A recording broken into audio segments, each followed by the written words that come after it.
Vamos ahora juntos.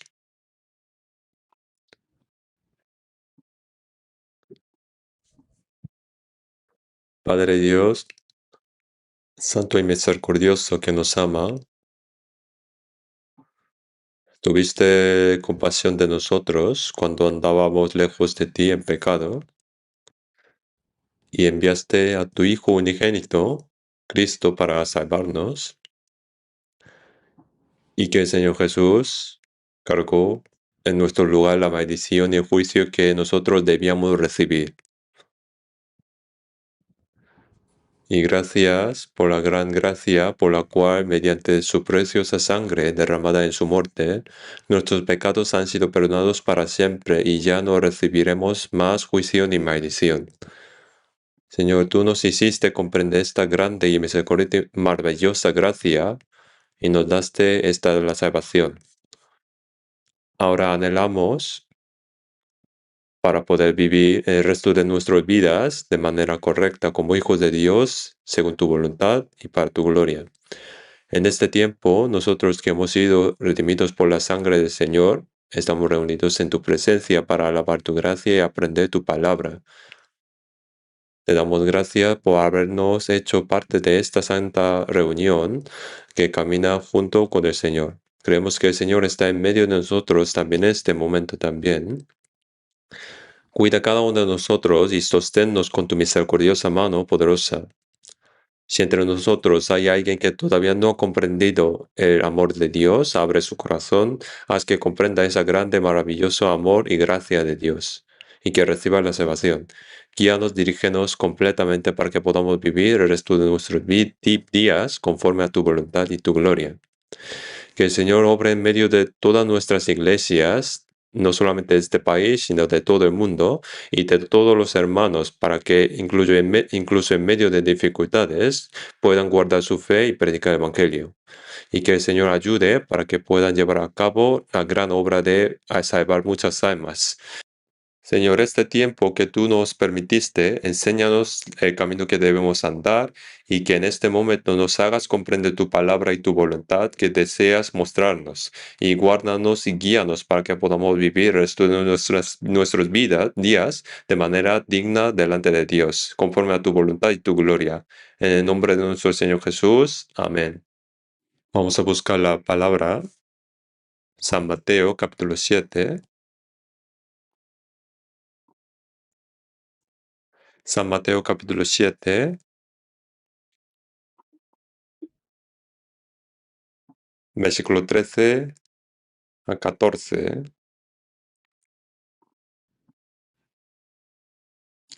San Mateo capítulo 7, versículo 13 a 14.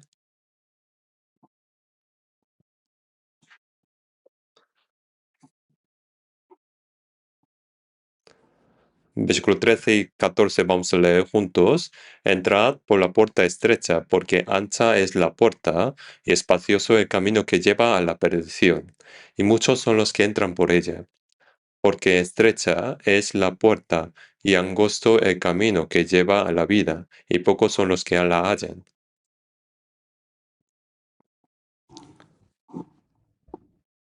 Hoy, en este tiempo vamos a reflexionar sobre las palabras que acabamos de leer.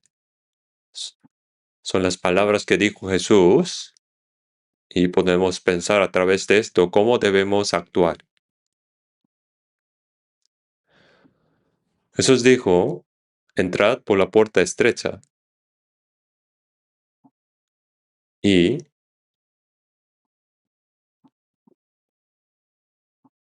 dijo que la puerta que lleva a la perdición es ancha y camino espacioso, por lo que son muchos los que van por él. Y que la puerta que lleva a la vida es estrecha y que el camino es angosto y difícil, por lo que son pocos los que la hallan.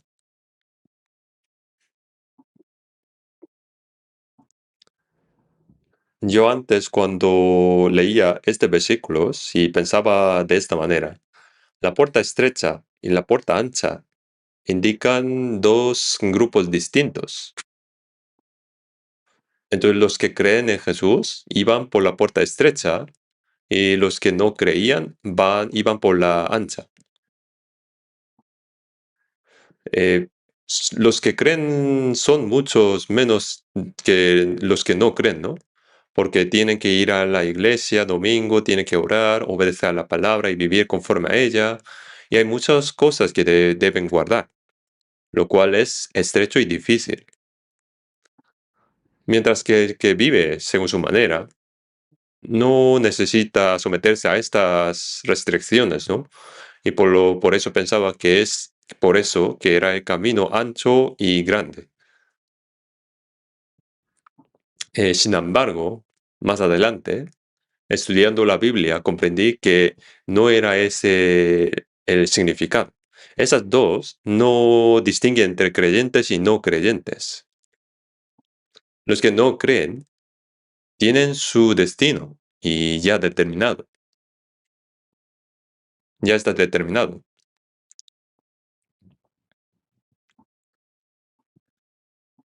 De modo que no hace falta seguir hablando de eso. En 1 de Pedro, capítulo 2, dice, amados, yo os ruego que, como a extranjeros y peregrinos, que os abstengáis de los deseos carnales que batallan contra el alma. Dice que los que son extranjeros y peregrinos deben abstenerse de los deseos de la carne que batallan contra el alma. Aquí indica como peregrinos, ¿no? Peregrinos, sale palabra peregrinos. Y peregrinos debe tener un lugar, un objetivo que va hacia ella, ¿no?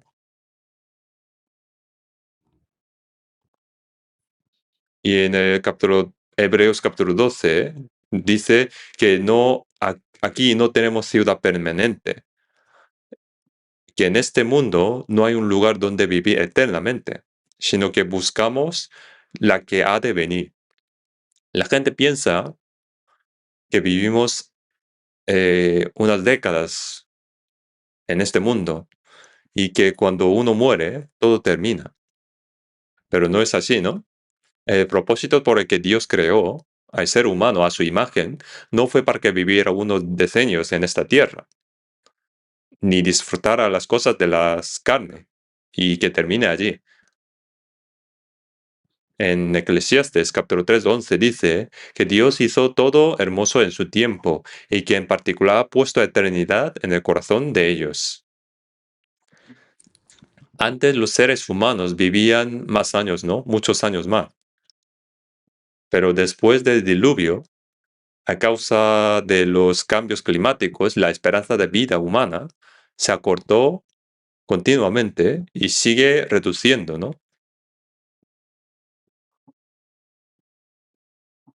He viajado a unos 20 países del mundo para predicar el Evangelio y la forma en que vive la gente en cada país es muy diferente. En algunos países, el entorno, el clima y todo lo demás son tan precarios que la esperanza de vida media es de unos 50 o 60 años. Por eso que la gente muere muy pronto allí, ¿no? En los lugares con mejores condiciones se vive algo mejor y vive muchos años más, ¿no?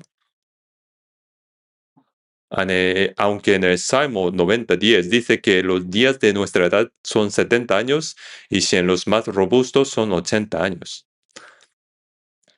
La mayoría vive hasta los 70 y hay muchos que mueren antes de eso. En cualquier caso, sea que uno viva algunos decenios en este mundo o algo más, llega un día en que de repente su vida termina. Por eso, dice que mientras somos extranjeros, debemos vivir con temor y que debemos abstenernos de los deseos carnales que batallan contra el alma. Cuando se habla de alojamiento o albergue para un peregrino, uno puede que se encuentre en un alojamiento muy pequeño, ¿no? O un hotel de lujo, pero al día siguiente tiene que partir de nuevo. no puede quedarse allí eternamente. Así, no importa cómo vivimos en este mundo. Viviremos algunos años, decenios, y tendremos que partir. Vivir en este mundo no es más que un proceso en el camino hacia la eternidad. Por eso dice que en este mundo no tenemos ciudad permanente, sino que buscamos la que ha de venir. Lo que Dios quiere darnos no es que vivamos larga y alegremente en esta tierra. Los pocos decenios que vivimos en esta tierra no son más que un proceso en el camino hacia el mundo eterno. Comparado con ese mundo eterno, nuestra vida en esta tierra es verdaderamente muy corto. Por eso en el Salmo 89 hay palabras que dicen, ¿cómo has abreviado tanto nuestra vida? ¿Cómo la has hecho tan fugaz? La vida que tenemos en esta tierra es realmente muy corta.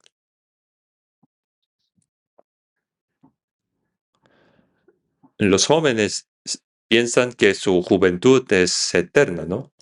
Y que vivirán mucho tiempo, pero el tiempo pasa rapidísimo. Yo también tuve mi juventud, pero ahora ya no es así. Yo siempre estoy listo para ir a la presencia del Señor. Este mundo es un proceso y un periodo de preparación para ir al mundo eterno. Por eso, lo que importa no es cómo vivimos en esta tierra, sino que cuando termine nuestra breve vida aquí, ¿a dónde va el alma? La Biblia dice sobre esto, es asunto, que volamos, ¿no? Vamos a pasar volando. Jesús dijo en el versículo que acabamos de leer, dijo, entrad por la puerta estrecha.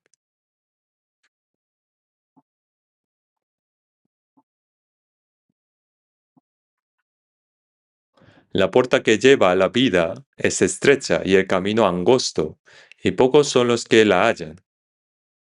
La puerta que lleva a la perdición es ancha y grande, y muchos son los que entran por ella.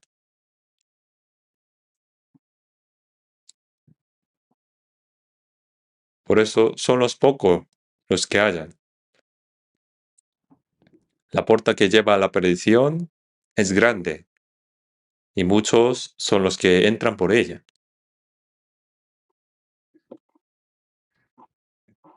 Por eso estas dos puertas y dos caminos, según el punto de vista de Dios, son los caminos, dos caminos y puertas que van los seres humanos. Y Jesús dijo que entre por la puerta estrecha, ¿no?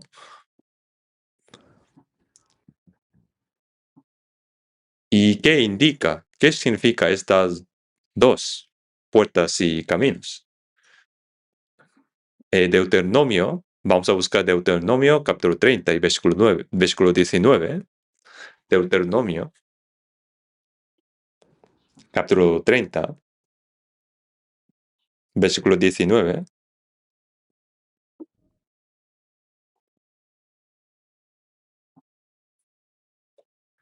Deuteronomio 30, 19. A los cielos y a la tierra llamo por testigos hoy contra vosotros, que os he puesto delante de la vida y la muerte, la bendición y la maldición. Escoge pues la vida para que vivas tú y tu descendencia, amando a Jehová tu Dios, atendiendo a su voz y siguiéndole a él. También aquí, la palabra de Dios nos dice que ha puesto delante de todos seres humanos la vida y la muerte, la bendición y la maldición. y nos manda que escojan la vida para que ellos y sus descendientes vivan.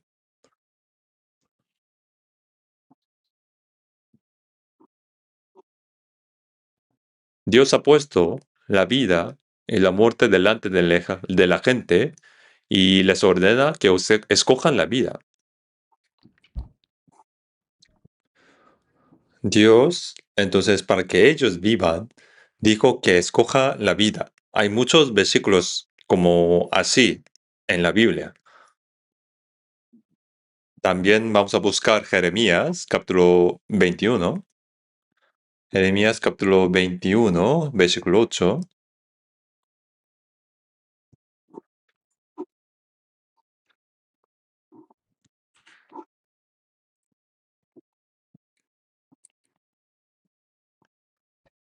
A lo mejor los que vienen por primera vez aquí, a lo mejor piensan, esta iglesia busca la Biblia muy pronto. Antes, yo en la otra iglesia cuando estaba predicando, y dije un versículo, y un anciano, diácono, dijo, este versículo está en Antiguo o Nuevo Testamento. Por eso no pudo buscar. En nuestra iglesia, como aprendemos la Biblia continuamente, si aprende un poco más, buscarán la Biblia pronto, muy pronto, como otras personas. Y el significado de ese versículo también podría aprender. Jeremías capítulo 21, versículo 8. Y a este pueblo dirás, así ha dicho Jehová, he aquí pongo delante de vosotros camino de vida y camino de muerte. Así ha dicho Jehová, he aquí pongo delante de vosotros camino de vida y camino de muerte. Dos caminos, ¿no? Esto no habla del tiempo que se vive en este mundo, sino que está diciendo que existe un camino que va al cielo, al mundo eterno, y un camino que va al infierno. Por eso dice que escoja la vida para que viva. Cada persona debe decidir por sí misma a dónde va a ir eternamente. Jesús dijo, entrad por la puerta estrecha.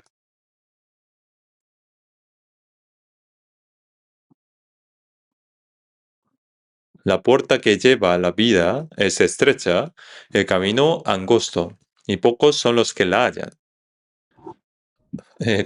Para creer en Jesús, unos piensan que hay que asistir en el domingo a la iglesia, orar por la madrugada y vivir según la palabra. Hay muchos, digamos, restricciones, ¿no? Para creer correctamente y hay muchas dificultades. Por eso piensan que esto es el camino estrecho, piensan así. Pero la palabra de Jesús esto no indica para distinguir los creyentes y no creyentes. Por eso hay que entender correctamente esta palabra. La palabra de Jesús indica que hay dos tipos entre los creyentes. Vamos a buscar San Mateo capítulo 7, versículo 21. San Mateo capítulo 7, versículo 21. Vamos a leer juntos. No todo el que me dice Señor, Señor, entrará en el reino de los cielos, sino el que hace la voluntad de mi Padre que está en los cielos. Aquí dice, no todo el que me dice Señor, Señor. Los que no creen en Jesús no le llaman Señor, Señor. Los que llaman a Jesús como Señor, Señor, son los que creen en Jesús.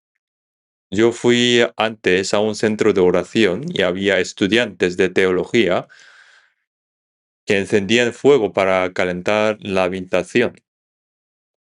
Cuando el fuego se apagaba, decían, Señor, Señor.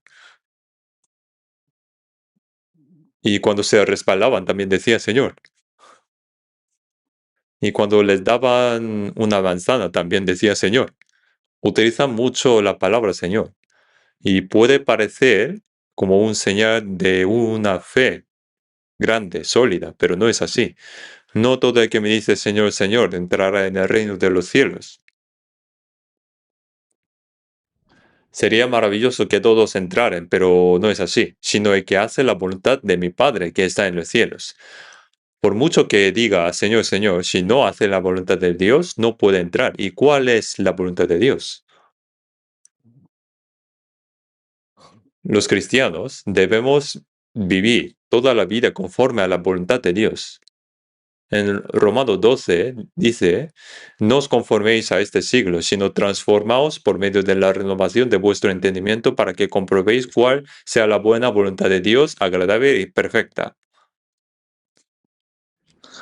Debemos discernir cuál es la buena, agradable y perfecta voluntad de Dios y vivir conforme a ella. ¿Y significa eso que si vivimos conforme a esa voluntad vamos al cielo? Tampoco es eso.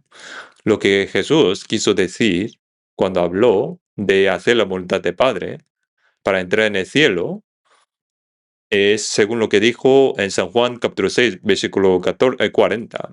Y esta es la voluntad de que me ha enviado, que todo aquel que ve al Hijo y cree en él, tenga vida eterna. La voluntad del Padre que Jesús dijo es comprender la gracia que Dios da por medio de Jesucristo y obtener la vida eterna. Y eso es la voluntad de Dios. En San Mateo capítulo 18, versículo 14 dice que no es la voluntad de nuestro Padre, vuestro Padre, que está en los cielos, que uno se pierda uno de estos pequeños, que no es la voluntad. La voluntad de Dios es lo que Dios desea, ¿no? Incluso las personas que viven pobres e ignorados o por otros son creados según la imagen de Dios, ¿no? Y alguna de ellas se pierda, eso no es la voluntad de Dios. Eso no es la voluntad de Dios, que alguno de ellas pierda. En 1 de Timoteo 2:4 dice que Dios quiere que todos los hombres sean salvos y vengan al conocimiento de la verdad. La voluntad de Dios es que nadie se pierda, sino que todos sean salvos. Y para que todos sean salvos, Dios espera con paciencia, como si un día fuera 1000 años. Por eso la voluntad de Dios es, en primer lugar, que seamos salvos conforme a esa voluntad.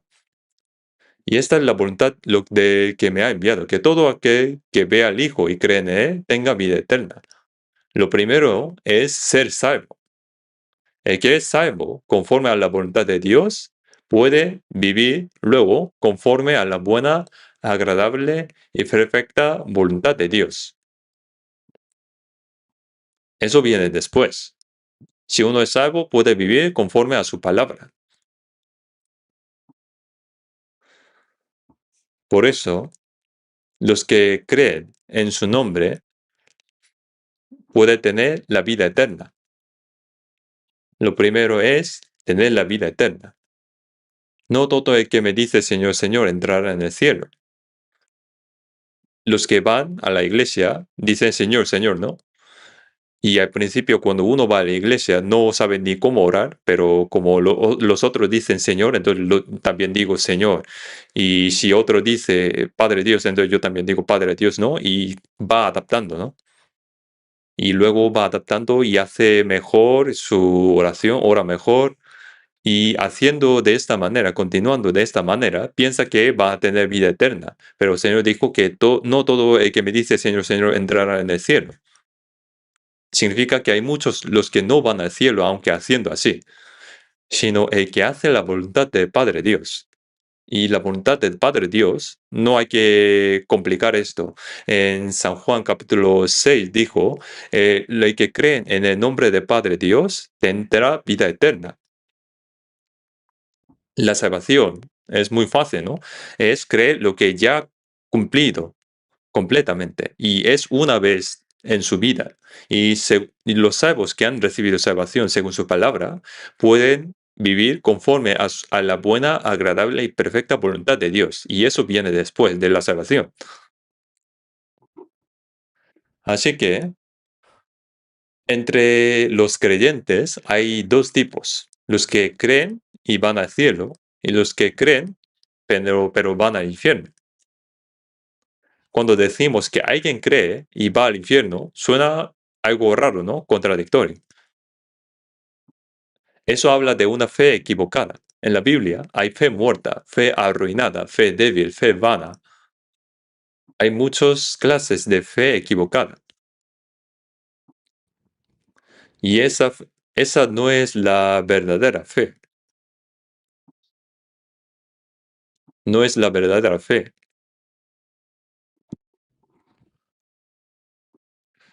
Por eso, entre los que creen hay dos tipos.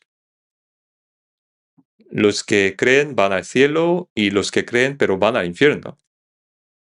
No todo el que me dice Señor, Señor irán al cielo.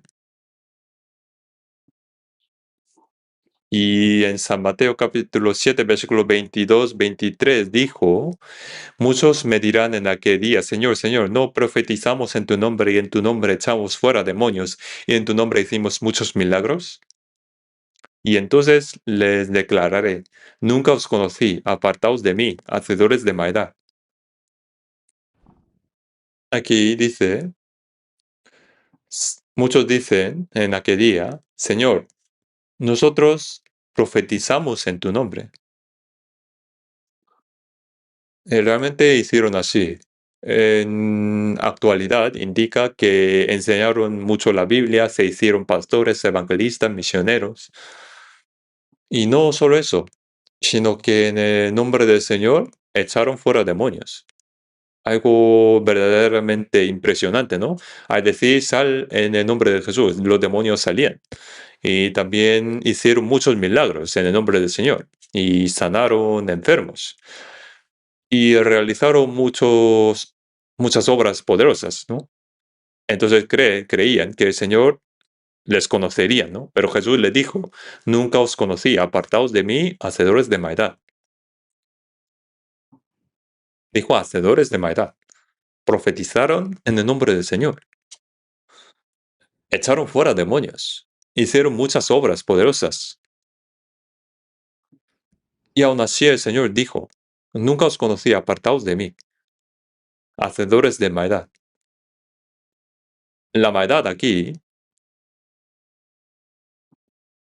es haber actuado de un modo contrario, diferente al que Dios estableció. Y pensaron que llegarían al cielo por medio de esas obras, pero obtener la salvación es algo que se logra comprendiendo la gracia de Dios y creyendo por la fe. No pensando que Señor, yo hice por ti esto, esto, esto, por eso voy al cielo. No es así. Hay una alabanza así, que yo voy al cielo, yo estoy en la presencia del Señor y a través de la justicia del Señor, yo estaré ante Él. Yo cuando estoy en presencia de Él, no por mi justicia, sino por la justicia del Señor, que el Señor murió por nosotros y que perdonó nuestros pecados y resucitó. Y allí no hay ningún nuestro mérito. A través de esta gracia, estamos firmes ante Dios. Si vivimos según la palabra de Dios y vivimos según la palabra de Dios, hay que hacer después de la salvación. Cuando uno nace como hijo, sea guapo o feo, lo que sea, es hijo, ¿no? Hijo de padre. Es nacer de nuevo. Naciendo como hijo, agradar a sus padres es otra cosa, ¿no? Nacer y agradar a sus padres son diferentes, ¿no? Son diferentes cosas. No se hace hijo por agradar a sus padres, ¿no? Ya nació como su hijo. Nació a través de la gracia. Nosotros hemos recibido salvación, como sabemos, Es según como sabemos, no por nuestras obras, para que nadie se gloríe. Es palabra de Efesios capítulo 2, versículo 9, ¿no? La salvación no es a través de las obras. Por eso nadie puede gloriarse ante Dios. La gloria de mi vida solo es la cruz. Por eso, los que no recibieron salvación, cuando esté ante el Señor, dirán muchas cosas que se hicieron por el Señor. Yo hice milagros, eché fuera demonios, muchos poderes, pero el Señor dirá, nunca os conocí, apartaos de mí. Muy vano, ¿no? Triste. Les dirá, apartaos de mí, hacedores de maldad. El cielo va a través de la gracia, pero pensaron que podrían ir a través de sus obras, y esas son las maldades ante Dios. Hemos recibido salvación por la fe, la gracia, pero pensando que irán al cielo a través de sus obras, eso es malentendimiento fundamentalmente. Hay muchos que creen de esta manera.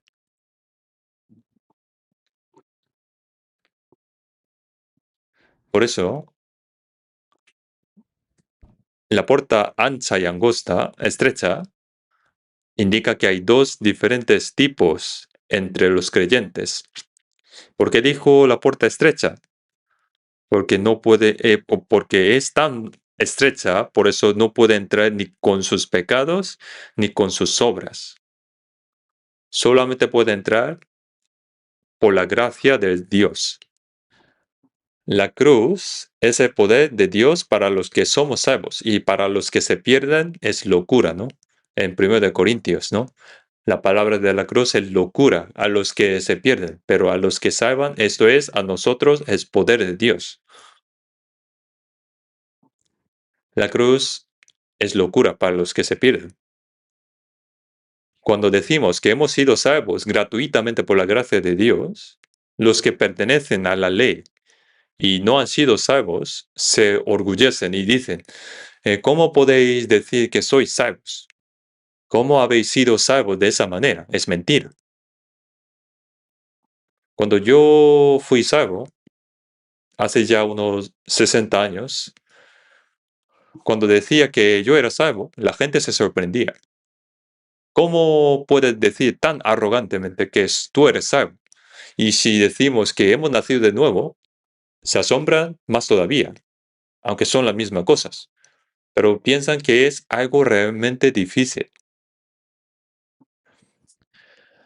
Hace muchos años, el pastor Billy Graham de Estados Unidos, que ya murió, era un evangelista muy famoso.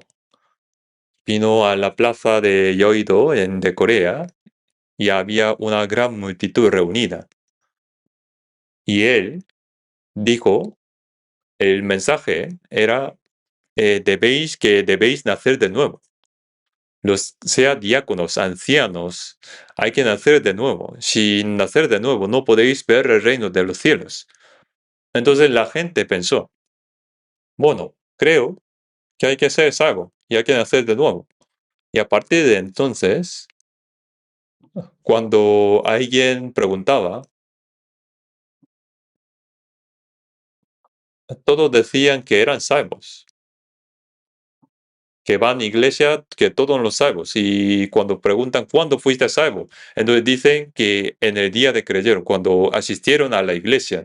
Y cuando preguntamos detalladamente, no responden muy bien. Y la frase soy salvo se hizo famoso. Y todos dicen que han recibido salvación desde el día que asistieron a la iglesia. Y por eso creen en Jesús. Y cree con fervor es creer bien. Y si dan muchas ofrendas, recibirán más amor, más gloria. Y así pensaron las personas. Eso es contrario a la voluntad de Dios. Esa es maldad ante Dios. La manera de entrar en el reino de Dios es solo la palabra de la cruz. La cruz es tropiezo para los judíos, la locura para los gentiles, pero para los que son salvos es el poder de Dios. ¿No es la cruz un poder maravilloso? Jesús, que no tenía pecado, ¿por qué sufrió tan vergonzosa y dolorosamente y murió así? Para salvarnos, para salvar a cada uno de nosotros. Cargó la maldición y el juicio que nosotros debíamos recibir y demostró que es el Cristo, quebrando el poder de la muerte por su resurrección. Por eso nosotros creemos en esa realidad. Comprendemos la gran gracia que Jesús realizó y creyendo por fe, recibimos el perdón de pecados y somos salvos.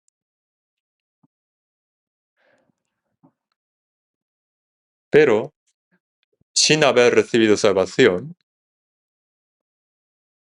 viviendo con fervor, con fervor, muchos piensan que esto es creer correctamente. Vamos a buscar San Mateo capítulo 15. San Mateo capítulo 15, versículo 13. San Mateo capítulo 15, versículo 13. Pero respondiendo él dijo, toda planta que no plantó mi Padre Celestial será desarraigada. Dejadlos, son ciegos, guías de ciegos. Y si el ciego guiara al ciego, ambos caerán en el hoyo. Jesús dijo, toda planta que no plantó mi Padre Celestial será desarraigada. ¿Y qué sembró Dios? En 1 de Pedro 1:23 dice, siendo renacidos no de simiente corruptible, sino de incorruptible, por la palabra de Dios que vive y permanece para siempre. Cuando Dios hace nacer de nuevo a una persona, el Espíritu Santo obra para que, mediante la palabra, comprenda la gracia de Dios y crea. Por eso la palabra es la semilla que sembró. Por eso nacemos de nuevo por la palabra de Dios, que es semilla incorruptible que vive y permanece. En San Juan 3:5 dice, el que no naciere de agua y del Espíritu no puede entrar en el reino de Dios. En el San Juan 3:3, de cierto te digo, que el que no naciere de nuevo no puede ver el reino de Dios. Si ni siquiera puede verlo, ¿cómo puede entrar? ¿Cómo se hace de nuevo? ¿Cómo se nace de nuevo? El que no naciere de agua y del Espíritu no puede entrar en el reino de Dios. ¿Qué enseña aquí el agua y el Espíritu? El agua es también la palabra de Dios. También es la palabra de Dios y es el juicio de Dios. Así como Dios juzgó al mundo con el agua en el diluvio, en el tiempo del diluvio, y cuando Jesús fue bautizado en el río Jordán, entró completamente bajo el agua. El agua indica el juicio de Dios. El agua indica el juicio de Dios. La muerte de Jesús es la muerte que nosotros merecíamos recibir a causa del pecado. Jesús murió en nuestro lugar. Fue sepultado. Y salir de agua es la resurrección. Por eso en San Mateo 3 dice que cuando Jesús salió del agua, al recibir el bautismo, se abrieron los cielos. Eso significa que antes los cielos estaban cerrados, ¿no? Dijo, esto es mi Hijo amado. ¿Por qué Jesús recibió el bautismo? Recibió en vez de los pecadores, en vez del mundo. Por eso en 1 de Corintios dice que uno murió por todos, que murió en vez de nosotros. Por eso que indica que murió por todo el mundo, ¿no? Y todos murieron. Cuando Jesús entró en el río Jordán, Jesús murió y fue sepultado. Y cuando salió del agua, indica la resurrección. Por la muerte y la resurrección del Señor Jesús, abrió el cielo, que estaba cerrado por el pecado. Estaba cerrado y el camino que podíamos ir al Dios, al Señor, estaba también cerrado. Pero por la resurrección del Señor Jesús abrió esa puerta, ese camino. Y el Espíritu Santo descendió como paloma diciendo, este es mi Hijo amado, en quien tengo complacencia. Esas palabras, pero no era necesario decirlas para Jesús. No era necesaria decirlo a Jesús. También fueron dichas para los que creen en la muerte y la resurrección de Jesús. Y los que han creído y han sido salvos, el Espíritu Santo declara, este es mi Hijo amado, en quien tengo complacencia. Dice para los que creen en su muerte y la resurrección.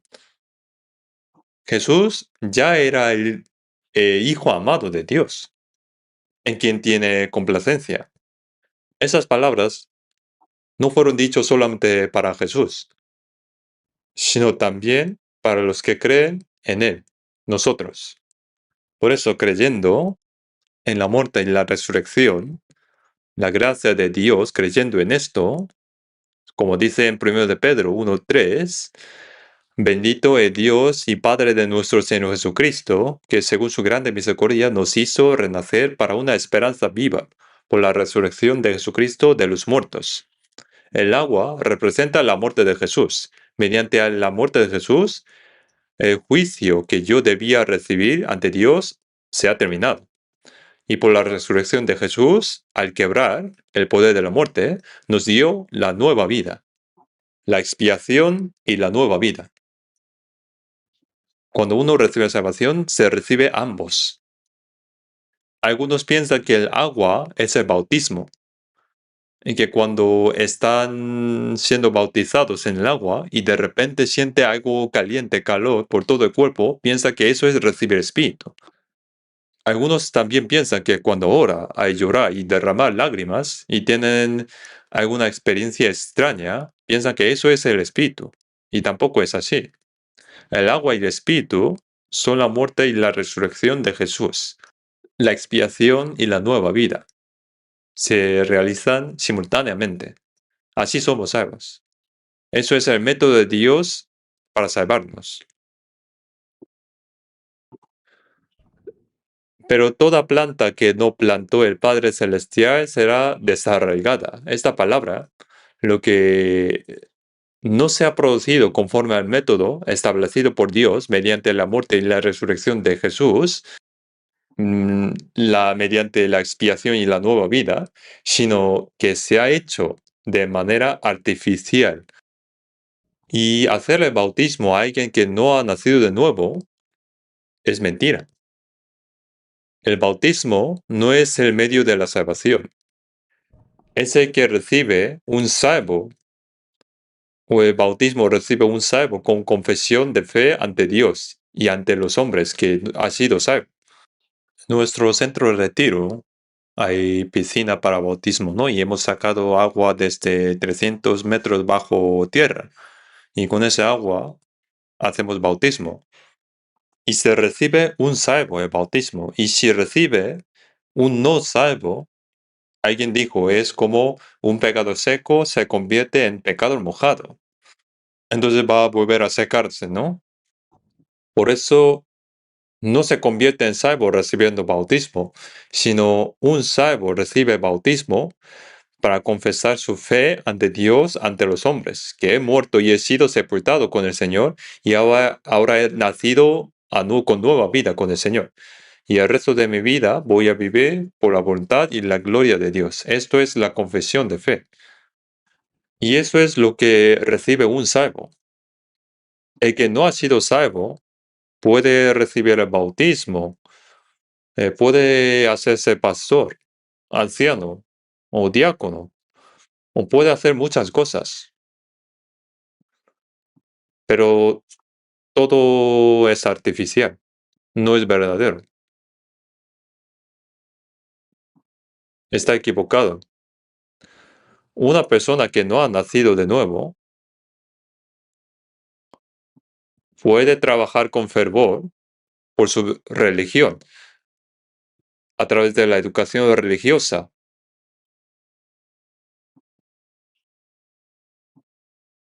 Y eso puede parecer algo bueno, admirable, pero dentro de esa persona no hay vida de Dios.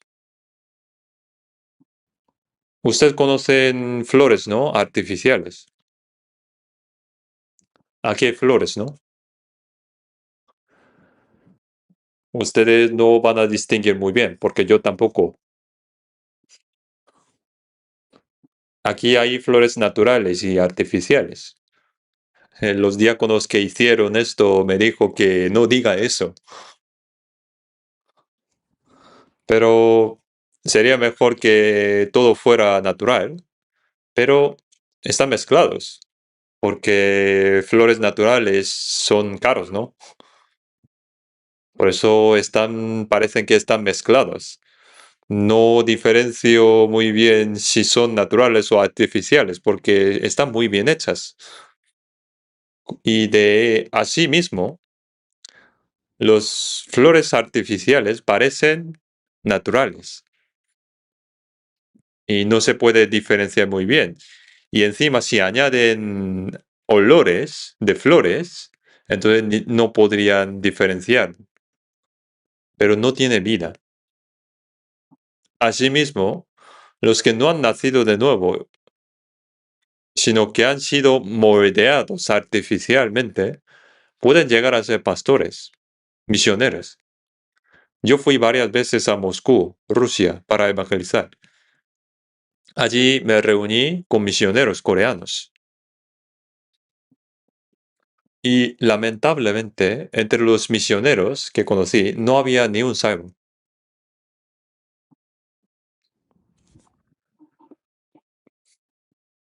También me reuní con pastores rusos y hablé con ellos. Y pregunté a cada uno de ellos. Y pregunté si eres salvo. Entonces dijo que sí. ¿Y cómo? Que yo estaba orando y me sané. Habla de la salvación, pero no es salvación. Es otro.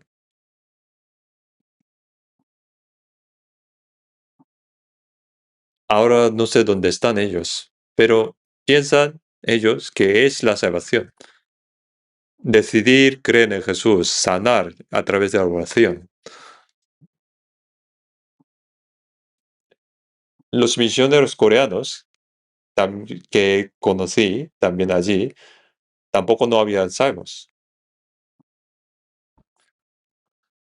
Reúnen en su iglesia, reúnen la gente y sacan foto y manda a Corea.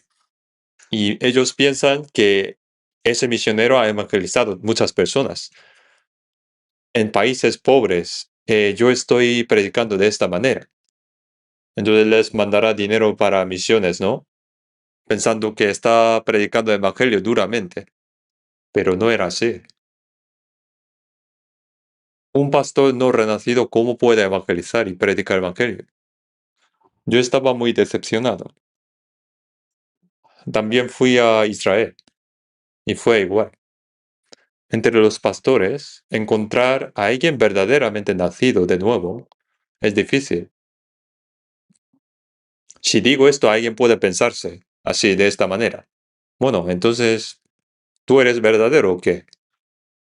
¿Puedes ignorar a los otros o qué? Pero ¿qué más digo si es verdad? Señor, Señor, nosotros profetizamos en tu nombre, echamos fuera demonios e hicimos muchas obras poderosas. Y el Señor dice, nunca os conocí. ¿De qué sirve lo que se hizo sin haber nacido de nuevo? El que ha sido salvo no va a la presencia del Señor a hablar sobre esto, de lo que ha hecho. Subirá al cielo, estará ante Dios a través confiando en la justicia del Salvador. No es confiar en su justicia propia, sino creyendo en la justicia del Señor, en la gracia del Señor, quien murió por mí y resucitó para perdonar mis pecados para siempre.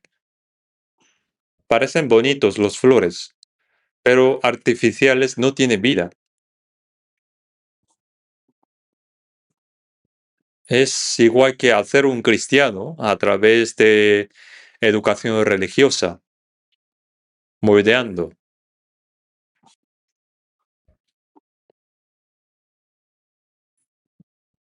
Y luego puede ser misionero, pastor, diácono. Antes estaba predicando en Mokpo, había un anciano. Le conté sobre Huerto de Edén y me dijo, no sé si existía eso. Un anciano me preguntó que no sabía si existía realmente el Huerto de Edén. No sabe buscar los versículos de la Biblia. No sé cómo se hizo anciano de la iglesia. Para ser anciano también hay pruebas, ¿no? Y hay muchas personas así. Y nosotros hay que conocer esto también.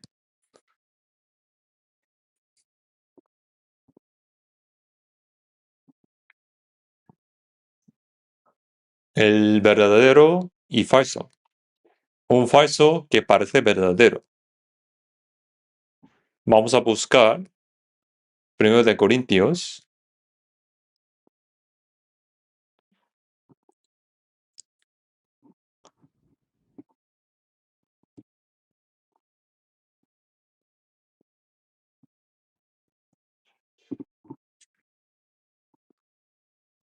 Bueno, 2 de Corintios. 2 de Corintios, capítulo 11, versículo 4. Vamos a leer juntos. Porque si viene alguno predicando a otro Jesús que os hemos predicado, o si recibís otro espíritu que habéis recibido, u otro evangelio que habéis aceptado, bien lo toleráis. Aquí el apóstol Pablo dice, hay alguien que predica a un Jesús diferente, a un Jesús diferente, divergente del evangelio que apóstol Pablo predicó.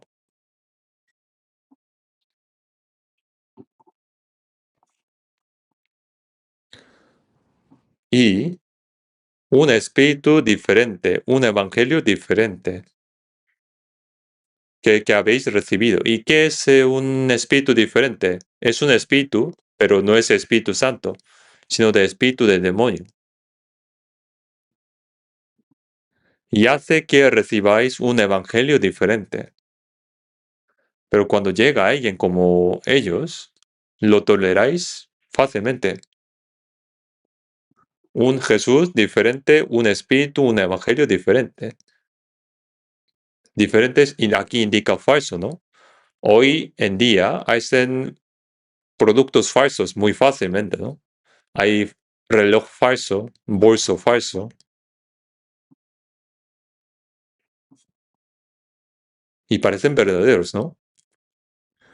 El diablo hace muchas falsificaciones. También hay iglesias falsas, donde se reúnen personas que no han nacido de nuevo y se complacen entre ellos, con ellos, se agradan.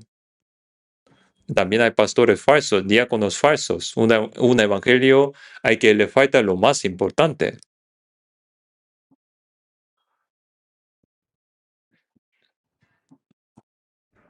Y que saltan de alegría diciendo que han recibido espíritu, pero es otro espíritu. Y aquí pone que lo toleráis bien, lo acepta fácilmente. Pero eso no lo ha sembrado Dios. Toda planta que no plantó el Padre Celestial será desarraigada y quemada. Será desarraigada. Hay que conocer que hay muchos como esto. ¿Y quién hace y fabrica y quién lo propaga? El diablo. En segundo de Corintios, capítulo 11, versículo 13 hasta 15, voy a leer yo, porque estos son falsos apóstoles, obreros fraudulentos, que se disfrazan como apóstoles de Cristo.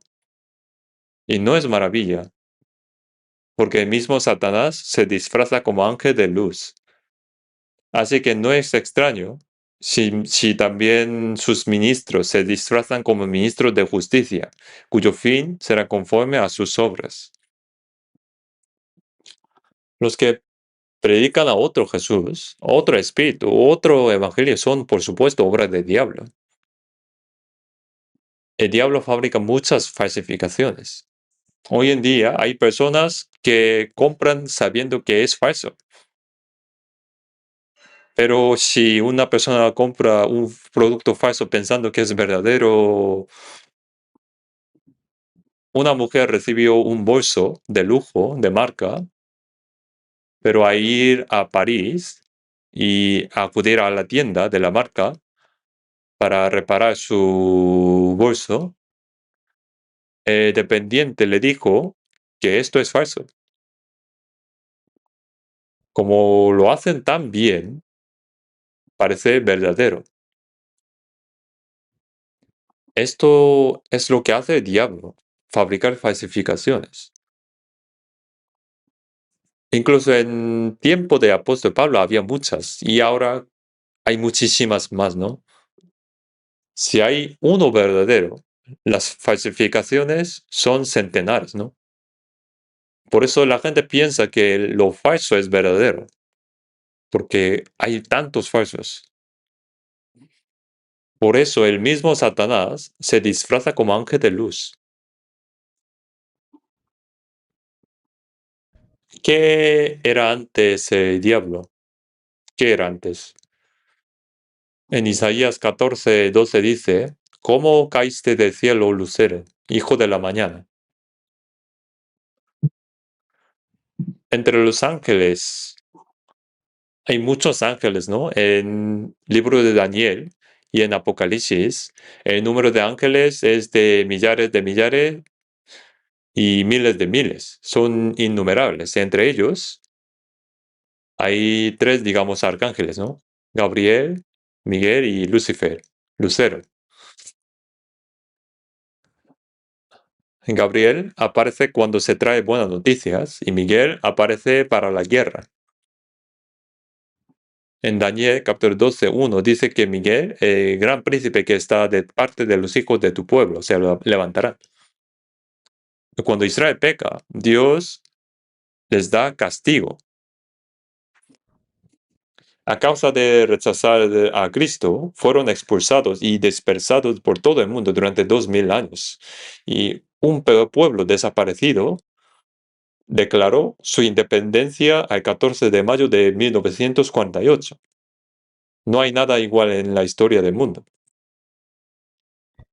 Los judíos que viven en tierra de Israel, más o menos 6 millones. Los judíos que están en Estados Unidos, más o menos 6 millones.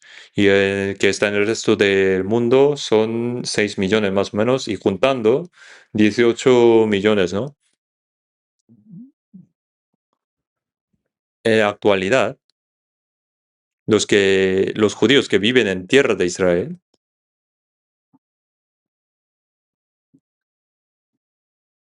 son más o menos 8 millones, que cada vez hay un poco más. En Estados Unidos, 6 millones. Y un país que parecía que había desaparecido durante 2000 años, de repente apareció. Y los países árabes que adoran a un Alá que no existe fueron a la guerra contra Israel. Israel ganó. Hubo una segunda y tercera guerra había guerras inmediatamente después de declarar su independencia. En la tercera, que fue la más grande, Israel obtuvo una gran victoria. Estaba el presidente Nasser de Egipto, al que le llamaban como héroe del siglo XX, estaba como liderando 14, más de 14 naciones árabes. Y junto con ellos iniciaron la guerra contra Israel en 1967 de junio, 5 de junio, y 14 países árabes contra Israel. Israel en aquel momento tenía como 2.200.000 personas, más o menos. Y en 6 días obtuvo una gran victoria. Conquistó la península de Sinai y hasta los altos de Golán. Hasta, la tierra de Siria. El mundo se quedó sorprendido. Nunca había habido una guerra así en la historia. Quitaron la península de Sinai y después, hablando con Egipto, devolvieron. Y luego, la última vez cuando Hamas atacó a Israel, lo hizo intentando destruirlo de un golpe a Israel, lanzando misiles, miles de misiles. ¿Y qué pasó? Israel volvió a obtener una gran victoria. En esta guerra, Hamas estaba intentando destruir Israel de un golpe, pero Israel ganaron y muchas personas murieron.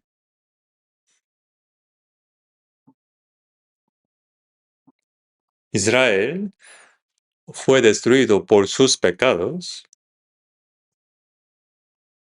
pero para mostrar que Dios existe, Dios restauró a Israel.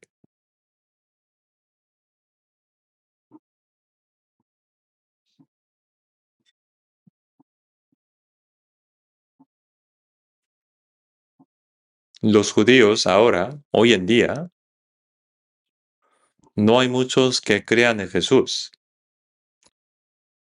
La ciudad de Tel Aviv es considerada como la ciudad con mayor número de homosexuales. Cuando fui a Israel por tercera vez, fui a evangelizar a los judíos, pero me quedé muy decepcionado. Aunque hay algunos judíos que creen en Jesús, pensé y pensaba que todos los judíos que creían eran salvos, pero tampoco era así.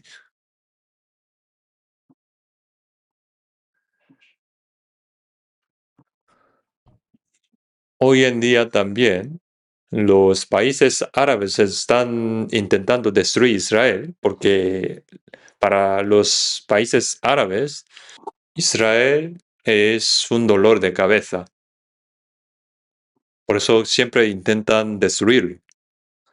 Cuando Hamas estaba escondido en zona de Gaza, Israel atacó allí y muchos de ellos murieron.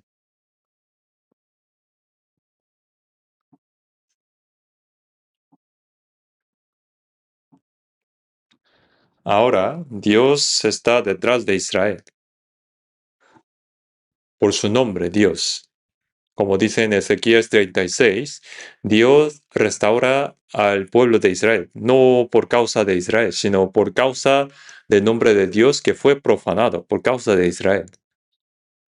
El pueblo de Israel, mientras moría, decía, somos el pueblo de Dios.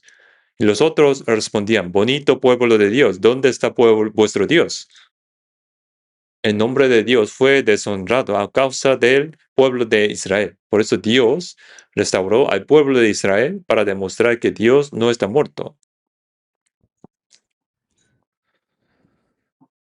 Así en nuestra época, Dios utiliza al pueblo de Israel para demostrar que Él está vivo.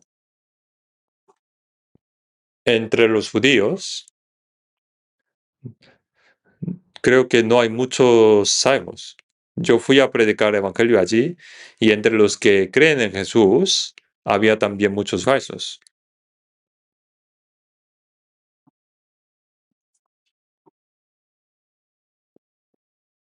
En San Juan capítulo 8, versículo 35, 8:35 dice, y el esclavo, bueno, vamos a buscar capítulo 8, versículo 35.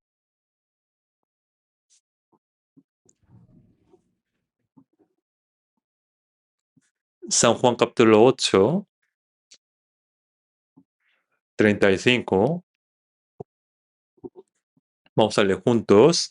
Y el esclavo no queda en la casa para siempre, y el hijo sí queda para siempre. El esclavo no queda en la casa para siempre, el hijo sí queda para siempre. El pueblo de Israel, Abraham, estuvo sin hijo durante mucho tiempo, ¿no? Cuando ya tenía casi 100 años. Por eso oró a Dios, Señor, no me has dado hijo. Entonces mi heredero será Eliezer. Es siervo de confianza, aunque no es mi hijo. Es siervo de confianza que cría desde pequeño. Como tú no me has dado hijo, mi heredero será Eliezer. Dios respondió, no, no ese. Tu heredero será el hijo que nazca de ti.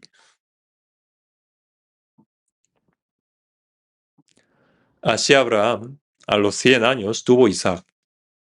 Isaac es el heredero. Eliezer es un siervo, y el siervo no puede convertirse en hijo. El esclavo no queda en la casa para siempre, el hijo sí queda para siempre.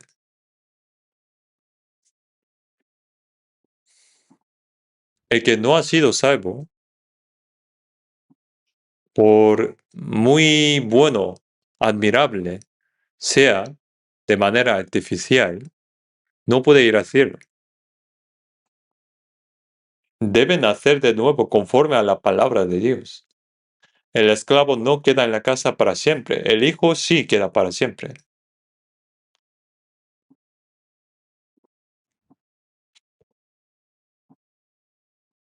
Yo lo conté antes, creo.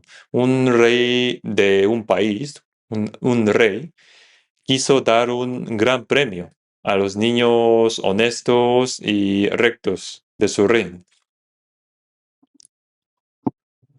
Y el rey repartió semillas de flores a todos los niños,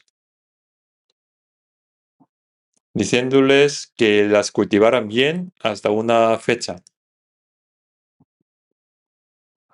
Y luego llegó el día de presentar las flores ante el rey. Pero un niño, por más que regaba y criaba, pero no brotaba ningún brote. ¿Ahora qué hago? Hoy es el día que tengo que presentar mi flor ante el rey. Pero veo que otros niños llevan flores preciosas. Y el rey vio que ese niño, su maceta estaba vacía. Y estaba llorando el niño, con la maceta vacía. Y le preguntó el rey, ¿por qué estás llorando? Mi señor, que yo sembré las semillas que me diste, pero aunque estaba regando mucho, que no brotó nada. Por eso vine así, sin nada. Entonces el rey dijo, tú, tú eres el que ha cultivado la mejor flor. Cuando repartí las semillas, repartí semillas hervidas. No podía brotar nada de semillas hervidas. Y los demás niños sembraron otras semillas, porque las suyas no brotaban. Por eso el rey dijo, yo os pedí que fuerais niños honestos. No quería ver las flores. Por eso el rey los reprendió y premió con gran galardón a ese niño con la maceta vacía. Nosotros debemos actuar conforme a la palabra de Dios. No debemos actuar artificialmente haciendo lo que Dios no ha hecho. No fabricar falsificaciones. Eso no es lo que Dios quiere ver. En la familia de Abraham también ocurrió algo parecido. Como Abraham no podía tener hijos, Sara le dio a su sierva Agar, una mujer egipcia, para que tuviera un hijo por medio de ella. Y Abraham, que no podía resistir más, la tomó como concubina. El hijo nacido de Agar es Ismael. Pero Dios dijo, eso no es tu hijo, no puede ser tu heredero, será el hijo nacido de ti. Abraham decía, quisiera que también Ismael fuera bendecido. Pero Dios le decía que no. Y así Sara, que ya había pasado los 90 años, dio a luz hijo, que fue llamado Isaac, cuyo significa risa. Aunque a los 100 años tuvo un hijo, según la promesa. Y un hijo no puede ser heredero si no es por la promesa de Dios. No, uno artificial no puede ser el heredero. No puede ser el obrero de Dios. Por eso en San Mateo capítulo 13, versículo 24, vamos a buscar San Mateo capítulo 13, versículo 24.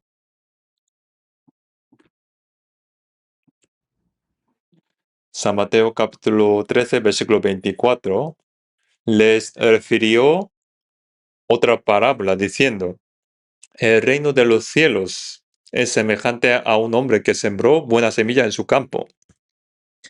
Pero mientras dormían los hombres, vino su enemigo y sembró cizaña entre el trigo y se fue. Y cuando salió la hierba y dio fruto, entonces apareció también la cizaña. Vinieron entonces los siervos del padre de familia y le dijeron, Señor, ¿no sembraste buena semilla en tu campo? ¿De dónde pues tienes cizaña? Él les dijo, un enemigo ha hecho esto. Y los siervos le dijeron, ¿quieres pues que vayamos y la arranquemos?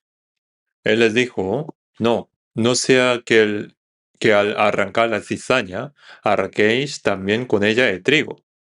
Dejad crecer juntamente lo uno y lo otro hasta la siega. Y al tiempo de la siega, yo diré a los segadores, recoged primero la cizaña y atadla en manojos para quemarlo. Pero recoged el trigo en mi granero.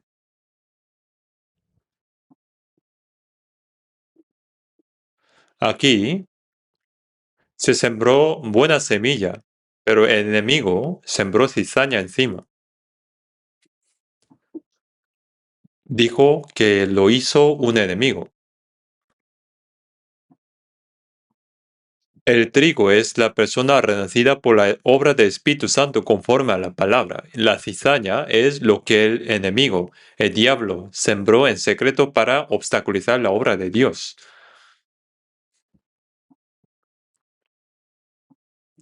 Espero que no haya cizaña en nuestra iglesia. Puede que la haya sin saberlo.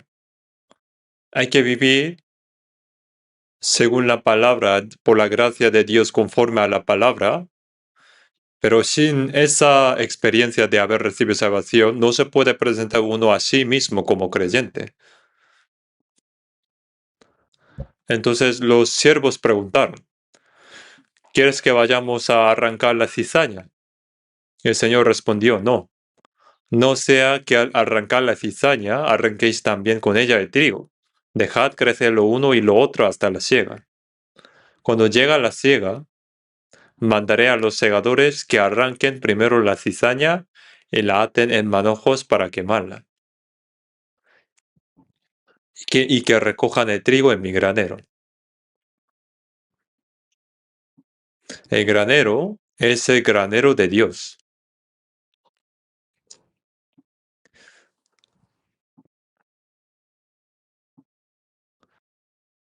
Hay muchos falsos en el cristianismo. Hay demasiados que parecen verdaderos. Me da miedo si habrá alguien como cizaña, pero el diablo siempre procura obstaculizar la obra de Dios. El que ha nacido de nuevo conforme a la palabra, vivirá conforme a la palabra. El que ha sido salvo tiene la evidencia clara de esa salvación. El que dice ser salvo, pero vive no para la voluntad ni la gloria de Dios, sino para sí mismo, la falsificación, lo falso, se descubre. Pero Dios dice, déjalos. Cuando llegue la siega, mandará a los segadores que arranquen primero la cizaña y la aten para quemarla.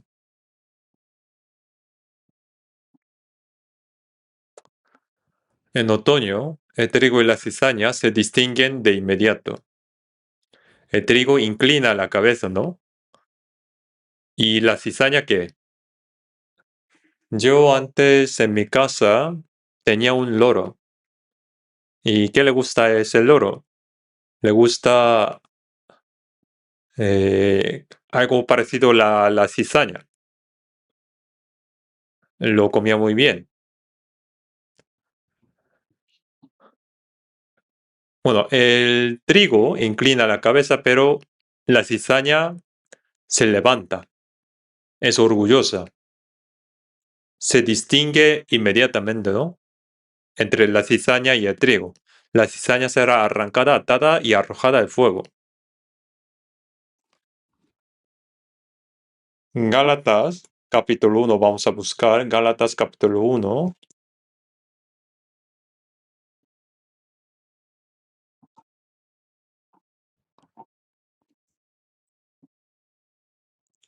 Gálatas, capítulo 1, versículo 6 hasta 8. Voy a leer yo. Estoy maravillado de que tan pronto os hayáis alejado del que os llamó por la gracia de Cristo para seguir un evangelio diferente. No que haya otro, sino que hay algunos que os perturban y quieren pervertir el evangelio de Cristo. Mas si aún nosotros, o un ángel del cielo, os anunciare otro evangelio diferente del que os hemos anunciado, sea anatema. Aquí la iglesia de Gracia fue fundada por el apóstol Pablo al predicar el evangelio allí. Hubo personas salvos en Galacia, y mientras Pablo no estaba, los legalistas fueron y predicaron la ley sin parar. Decían que si no se iba al cielo solo por la gracia de Dios, sino que también hay que guardar la ley. Así produjo confusión en la iglesia. Apóstol Pablo les dijo: estoy maravillado de que tan pronto os hayáis alejado de que os llamó por la gracia de Cristo para seguir un evangelio diferente.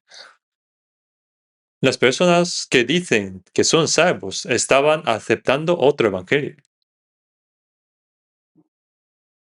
Y no hay otro evangelio. Solo hay quienes quieren pervertir el evangelio de Cristo. El evangelio diferente es pervertir el Evangelio de Cristo. Si no guardamos bien la iglesia, en un momento el diablo trae otro evangelio. También diciendo, también hay que hacer esto y también hay que hacer otro. Enseña cosas extrañas. Por eso, si alguien nos anuncia un evangelio diferente del que os hemos anunciado, aunque sea un ángel del cielo, sea anatema. No se debe pervertir el evangelio.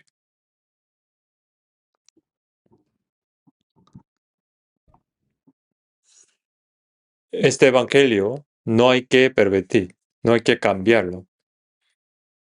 También en San Lucas, capítulo 12, San Lucas, capítulo 12, versículo 32, capítulo 12, versículo 32, vamos a leer juntos. No temáis, manada pequeña, porque a vuestro Padre le he placido daros el reino. ¿Por qué dijo manada pequeña?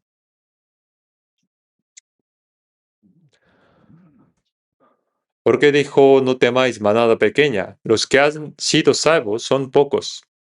La puerta que lleva a la vida es estrecha y el camino angosto, y pocos son los que la hallan.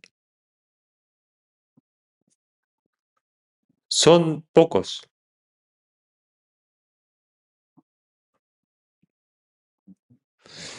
¿Ustedes conocen que en Corea están las iglesias más grandes del mundo? La segunda más grande también está en Corea. Pero el problema es si eso es verdadero o no. Hay grandes iglesias, con perdón, pero cuando a veces veo en la televisión lo que hacen, me parece muy raro.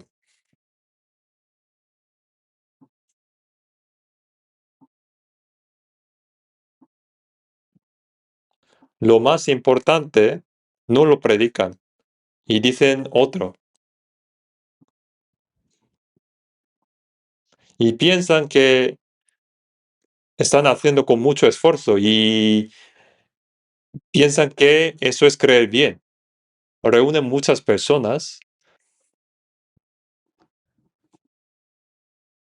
y reunir mucho, y aunque sea mucho en número, no significa que eso es correcto. Nuestra iglesia, al principio éramos muy pocos. En 1983, en Pangbedong, estamos como 33 personas. No teníamos un lugar para reunirnos y reuníamos en gimnasios, en alquilando lugares, en casas, y después tuvimos muchas dificultades. Cuando ya había demasiada gente y no podíamos hacer nada más, entonces hemos comprado un terreno y hemos construido un lugar. No temáis, manada pequeña, porque a vuestro Padre le ha placido daros el reino. El que ha sido salvo, el Padre le ha placido darle el reino. Eso es la manada pequeña. Son pocos. En San Lucas capítulo 12, San Lucas capítulo 13, versículo 23 a 25, capítulo 13, versículo 23 a 25. Y alguien le dijo, Señor, son pocos los que se salvan. Y él les dijo, esforzaos a entrar por la puerta angosta, porque os digo que muchos procurarán entrar y no podrán. Aquí dice, hay quien le dijo, Señor, son pocos los que se salvan. Tenía mucho interés, ¿no? A ver cuántos salvos hay. Jesús dijo, esforzaos a entrar por la puerta angosta. Significa que son pocos, porque os digo que muchos procurarán entrar y no podrán. Muchos quieren entrar al cielo, pero no pueden. Son muy pocos que entran por la puerta angosta. Procurarán entrar, pero no podrán. En el versículo 25, después que el padre de familia se haya levantado y cerrado la puerta, y estando fuera empecéis a llamar a la puerta diciendo, Señor, Señor, ábrenos. Él respondiendo os dirá, no sé de dónde sois. Llaman a la puerta pidiendo que les abran, pero la puerta está cerrada. Llamando a la puerta, Señor, ábrenos, pero la respuesta es, no os conozco, no sé de dónde sois. Es necesario pasar por la puerta estrecha. Y pasar la puerta se hace en un momento, ¿no? Al instante. Eso ocurre en el instante de la salvación. Después, la puerta se traspasa en un momento y el camino se anda toda la vida, ¿no? Pero como no pasaron por la puerta, Dios no les reconoce. Dios no les reconoce. No sé de dónde sois. Y los que no vinieron a través de la puerta, los que no tienen experiencia de salvación, fingiendo tener una fe grande y pareciendo ser buenos religiosos. En 1 Corintios 10:5 dice que el pueblo de Israel, al salir de Egipto para ir a la tierra de Canaán prometida, de la mayor parte de ellos no se agradó Dios, por lo cual quedaron postrados en el desierto. De los que salieron de Egipto, con 30 años o más, que fueron 600,000 personas. Y no llegó ninguno a la tierra de Canaán. Solo Josué y Caleb lograron entrar, y todos los demás murieron en el desierto. Y el resto que entraron son los que nacieron en desierto, ¿no? Por eso en 1 Corintios dice que Dios no se agrada de mayor número. Y ellos fueron postrados en el desierto. Dios no tiene interés en los números.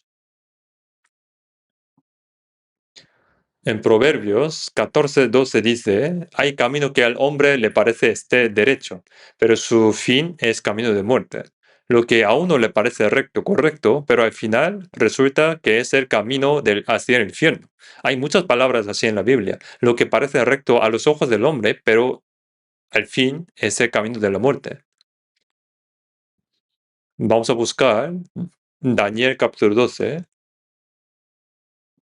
Daniel capítulo 12.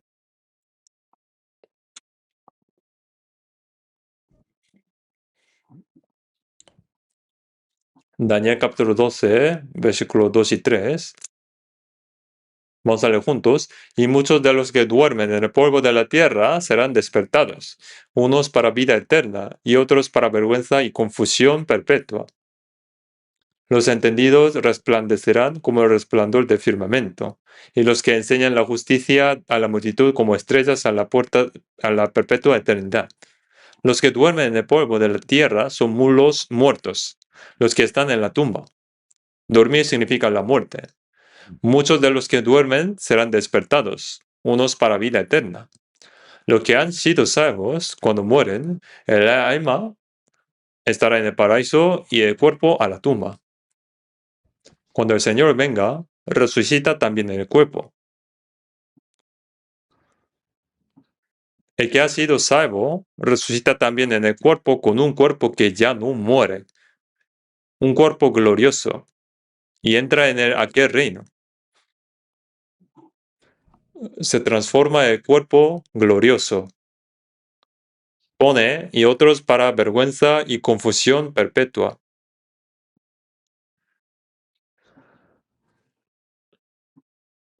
Los que mueren sin ser salvos también resucitan. También resucitan. Y resucitan para vergüenza y confusión perpetua, es decir, van al infierno y sufren tormento y vergüenza perpetuos. Y en el versículo 5, como dice, los entendidos resplandecerán como el resplandor del firmamento y los que enseñan la justicia a la multitud como las estrellas a la perpetua eternidad. Nuestra vida en este mundo son unos pocos decenios, son muy cortos. Por eso no hay que seguir cosas de este mundo, porque luego pronto partiremos. a este mundo no es nuestro lugar eterno. Nuestro lugar está arriba. Pues si hubiesen pensando en aquella de donde salieron, ciertamente tenían tiempo de volver, pero anhelaban una mejor, esto es celestial. Está allí arriba.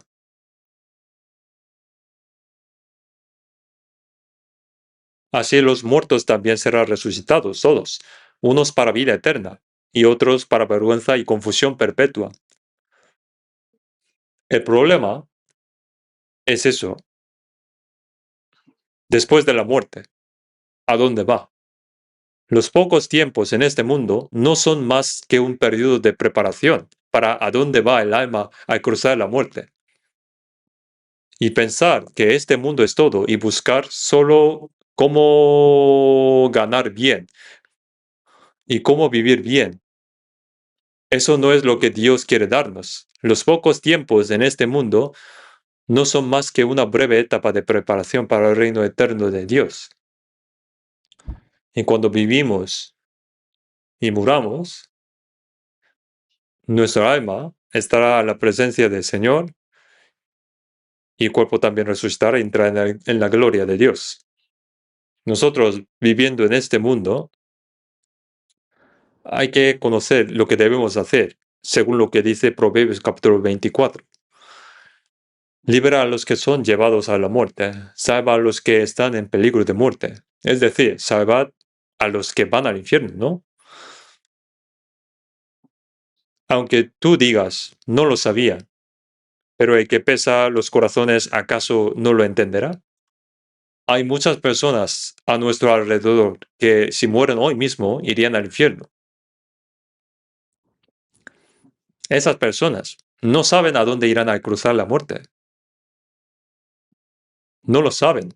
Solo piensan en cómo vivir en ese mundo, los pocos tiempos en este mundo, sin importar la manera, quieren vivir bien, según su manera. Y eso es su único deseo, de día y de noche. Y piensan que con la muerte termina todo, pero la muerte no es final. Es el principio del mundo eterno. Los pocos decenios de este mundo son la preparación para el alma. Y al cruzar la muerte, el alma irá al cielo o al infierno. ¿A dónde irá el alma? ¿Eso no sería más importante? Por eso nosotros, que tenemos la esperanza de ir al cielo, debemos predicar el Evangelio a los que están destinados a morir y ayudarles a ser salvos. Debemos enseñarles que este mundo no es todo, que este mundo no es más que una breve etapa en el camino al mundo eterno, y hay que ayudarles a ser salvos. Hasta aquí, hoy, vamos a orar juntos. Padre misericordioso, en estos últimos tiempos que tú has determinado, gracias por llamarnos y salvarnos en medio de mucha gente en este mundo. Nosotros, redimidos por la preciosa sangre del Señor, te pedimos que nos concedas vivir el resto de nuestros días solo para la voluntad y la gloria de Dios. Y que estés con nosotros para que podamos testificar la grande y maravillosa gracia de Dios que se nos ha dado. Y predicar este evangelio a las almas que aún no la conocen para que ellas sean salvas, para que podamos sacar del fuego a quienes van a ser arrojados en él y llevarlos al reino de Dios. Guía el resto de nuestros días y en el nombre de nuestro Señor Jesús. Amén.